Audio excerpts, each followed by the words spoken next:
tunatafuta mtu anaitwa Samuel Kimtai Kibet. Alipotea tarehe 29 na mpaka sasa ni siku 15 tujaimpata, na yeyote anaye ripoti hiyo aweze kutusaidia.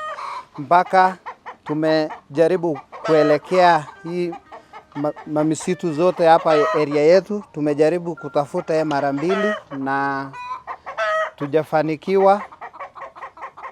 Na mimi naomba jamii yetu tuweze kusaidiana. Kama umaimuona, ni mtu anajulikana sana, anafanya kazi ya kupaka rangi, na tunaomba kabisa jamii ya Iten kokote tu muweze kutusaidia. Akili ilikuwa kidogo amepungukiwa na akili kidogo, alikuwa mgonjwa toka 19 mpaka saa hii.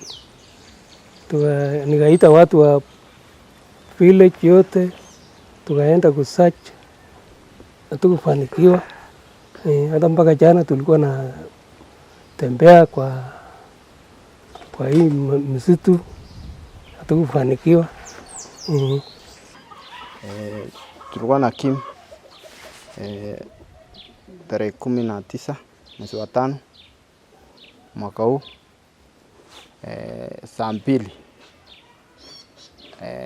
Nilipea Kim sapa hiyo saa 2 ya usiku.